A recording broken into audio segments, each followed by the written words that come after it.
$575,000. One tenant, an older lady with an attorney who took advantage. If you're a rent-controlled landlord, you cannot force a tenant to leave. You must have cause in order to terminate a tenancy, and selling the property is not just cause. So unless they agree to voluntarily vacate according to a cash for keys or a buyout agreement, you're stuck with them and you need to find a buyer that will buy it occupied. Just yesterday, we finalized a cash for keys. Anybody wants to guess for how much? 20,000? More. 120,000? More. Oh, man. More. $575,000. They won the lottery. It was a tenant who was holding up a construction project. It was a 16-unit. That was the only tenant that remained in possession. A landlord that purchased the property in 2019, right before COVID. They wanted to LS the property. They couldn't do it because of COVID laws. During COVID, they started to buy out one tenant at a time, and they were stuck with one tenant, an older lady with an attorney who took advantage, and that was the price. The result. Yeah.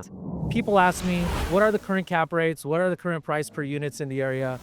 How are people buying deals? Really, what's happening out there? So since the beginning of the year, we've closed 10 different apartment complexes. So we have 10 deals closed since January 1, 2026, and I have another 3 deals in escrow that are non-contingent that are closing in the next 10 to 14 days. The data speaks volumes. On the lower end, we have a price per unit on a 32-unit building we sold in Boyle Heights, $87,000 a door. 20s construction, old school, rent control building, 7.15 cap. And we're seeing sub 100 a door prices on that type of product. I think the multiplier was around a little bit over 8 GRM. On the high end, we have a deal in escrow that's closing next Friday in the city of Rosemead for $2,930,000 for 5 units. Just under 600 a door. These figures go everywhere. There is no price per unit formula where people say this is what your building is worth price per door, or this is the cap rate that buildings sell for. If we look here on this chart, the cap rate that we have on the lower end of the spectrum is 4.0%. This was for a value add deal that we just closed at $326 a unit in Alhambra off of Main and Garfield. Really nice area on a street called Beacon.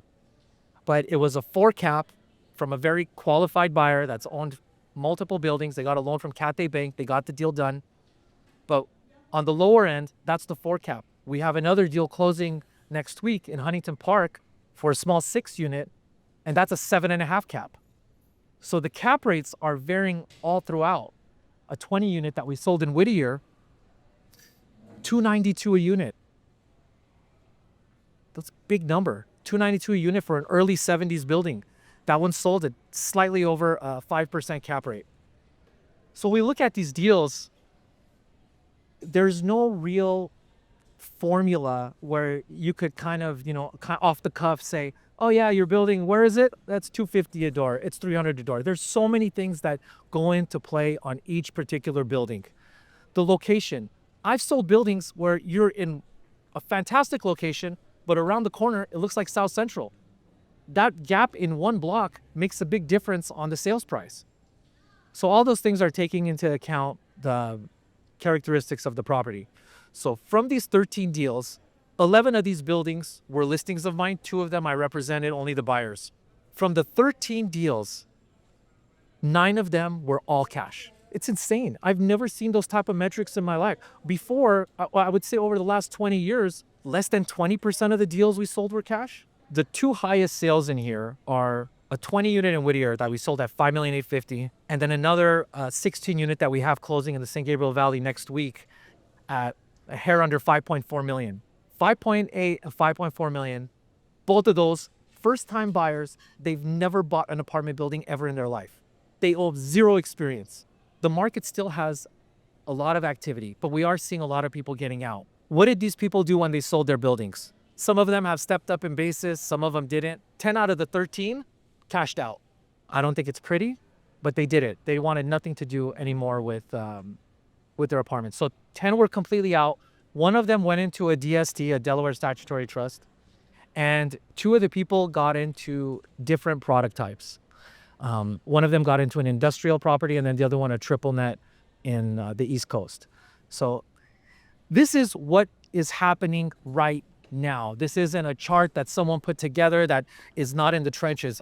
I personally were involved in all of these deals. I know these deals upside down, and that's really the pulse of the market. So I wanted to make sure that I shared with you what I'm seeing out there.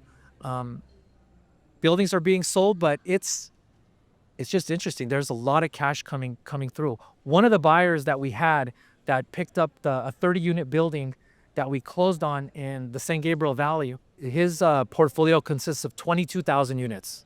A lot, ton of buildings.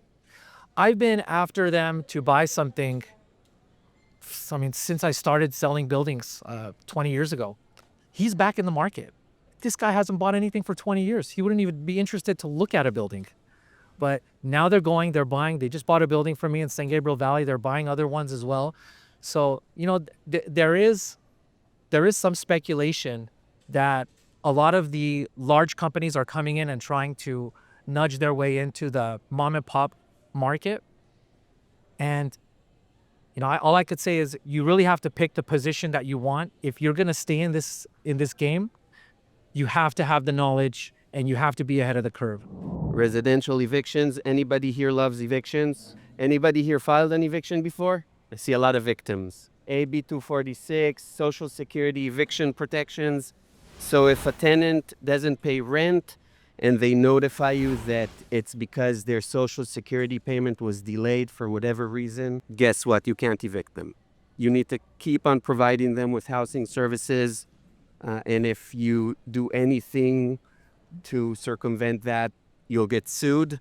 And we don't like that. So just pay attention to that if any tenant ever tells you that it's because of their Social Security benefits. Guess what? If 6 months pass and they still don't pay and you try to file an eviction, the $180 million that City Council just gave those extortionists are going to be used for that. There's no way to escape that. Last time when I was here, we spoke about new security deposit laws, which basically requires landlords to document via photos the starting condition of the unit prior to the tenant taking possession, the condition of the unit right before the tenant vacates, and then the condition of the unit after the tenant vacates and the landlord makes the repairs. So it's 3 sets of photos and videos that you must not only maintain in your records, but also send it to the tenants. That was our last seminar. A seminar before that was when the law said you're not allowed to charge more than 1 month security deposit, right? So now there's another law. And the reason why I'm giving you this little history is because it looks to me and to people in the industry that the legislator is trying to discourage landlords from even taking security deposits because it's becoming a burden. Not only that it takes you time to rent a place and you give discounts and you say, oh, we'll give you 75% less on the security deposit. Even that is so highly regulated that it may be a burden, an administrative burden on the landlord to keep security deposits. Not to mention the fact that a lot of landlords don't, in LA City rent control, don't pay security deposit interest to tenants, which is required. And then they use it as a defense against evictions because there's a catch-all provision in the rent stabilization ordinance that says any violation of the ordinance is a defense to an unlawful detainer. So I'm not exaggerating. We have a lot of cases where the notice demands $20,000, $30,000, $40,000 in unpaid rent, or even $10,000 or $5,000 in unpaid rent, and then we need to dismiss the case because the extortionist landlord say, oh, you didn't pay our tenant $25 in a security deposit interest. So now you need to dismiss the case, pay them the $25, and start over. The new law relating to security deposit that we'll go over today is basically saying, how do you return the actual money? If there's any money left on the security deposit, how do you return it? And this new law, AB 414, basically says if a tenant paid rent or the security deposit electronically, you must offer them the option to receive the security deposit funds electronically as well, unless it's written in the lease that the security deposit is going to be returned via check or money order or otherwise. The second part of this law is how to handle security deposits when there are multiple adult occupants. So the starting point is that you send them a check and you list all the names of the tenants on one check. Now they're saying the tenants can agree to split it in a certain amount or a certain percentage, plus tell you, wire $200 here, $400 there. They have the right to do that unless you wrote in the lease agreement exactly how to return it. So unless you guys are okay with playing around with electronic funds, I recommend putting in your lease agreement how the security deposit will be returned, because then you don't need to follow this law.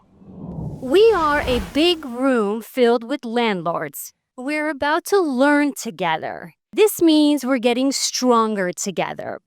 And we need this more than ever in today's ever-changing landlord apartment ownership landscape. I mean, how are you guys keeping up? Because as a landlord, and I'm in the business every day, I have a very hard time keeping up. So I can't imagine you all. This here was organized by busing a bunch of landlords from point A to point B, which was last November's city council member meeting. What you see here is about 85% of landlords sitting in that stand. Now, usually it's the other way around, right? It's tenants and tenant activist groups that are sitting there with their signs that say housing is a right, with their drums, making all kinds of noise, getting their voices heard. But not that day. That day was a bunch of landlords that showed up were able to also state their case and say why they're there. That made a difference. Now, the motion did pass. However, the way it passed, it was moderate. So some of those concerns were taken into consideration. This is what I mean. We need to grow as a landlord community, and we need to be strong and well-informed, because a well-informed landlord is a successful landlord, aren't they? I've seen so many times sweet, innocent landlords that have buildings for years lose thousands of dollars because I don't want to call it a mistake. I want to call it an oversight. They didn't issue a notice the right way, or it wasn't written the right way. And there you go. You lost your eviction case and you still have to deal with a nightmare tenant. How is that fair? That's what we want to avoid. We want to avoid this. I want to be able to make sure that every single person in this room leaves here with some clarity. Now is your time. Ask your questions. Take notes. Do not be afraid. Every single one of these individuals in this room is going through the same thing. We want to hear what you're going through.